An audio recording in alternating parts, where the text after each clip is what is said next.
Romain et moi sommes inscrits depuis plusieurs années dans une démarche progressive pour devenir le plus éco-responsable possible. Nous souhaitons réduire nos déchets, réduire l'impact de nos habitudes de consommation et d'habillement. C'est pourquoi nous avons décidé de l'appliquer aussi à notre voyage. Nous sommes des amoureux de la nature et nous savons bien qu'elle est en danger.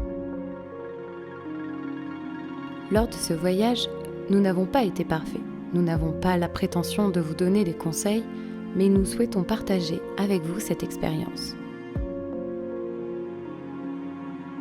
Nous avons la chance d'avoir une voiture électrique disposant d'une bonne autonomie. Ceci nous a permis de réduire drastiquement nos émissions de CO2 lors de nos déplacements. Mais réduire nos émissions, c'est aussi utiliser les transports en commun. Et nous avons utilisé le train, pour traverser les vallées comme pour atteindre les sommets.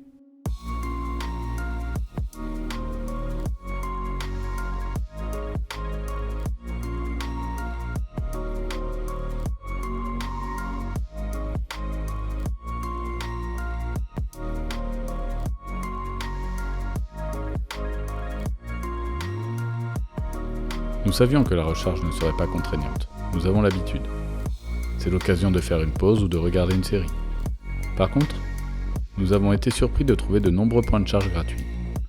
Pour 3500 km parcourus sur 15 jours, nous avons dépensé seulement 50 € de charge.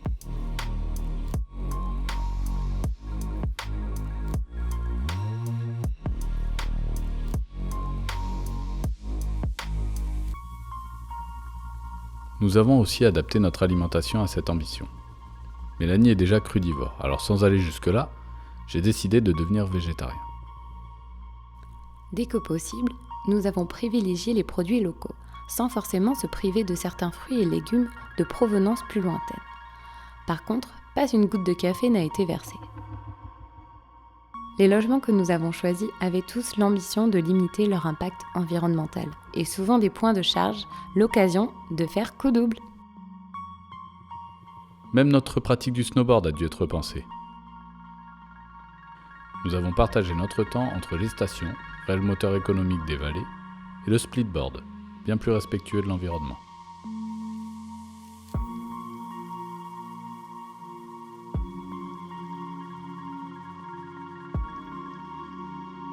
Nous avons choisi de partir en février. La neige y est souvent abondante, y compris à faible altitude. Mais cette année, il était évident que les températures et les conditions d'enneigement étaient anormales pour la saison.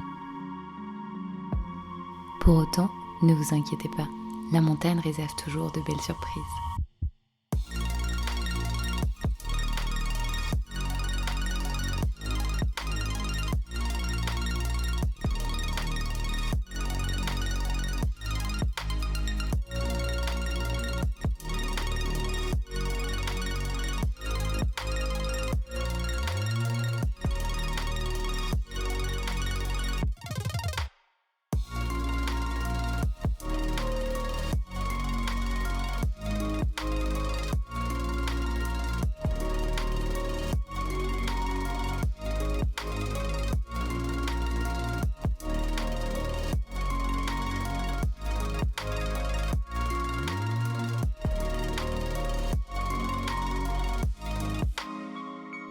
Cette façon de voyager plus responsable n'empêche pas de profiter pleinement de ces moments.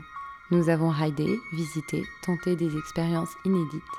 Même si tout le monde ne peut pas reproduire à l'identique, il est toujours intéressant de se demander si on ne peut pas faire mieux.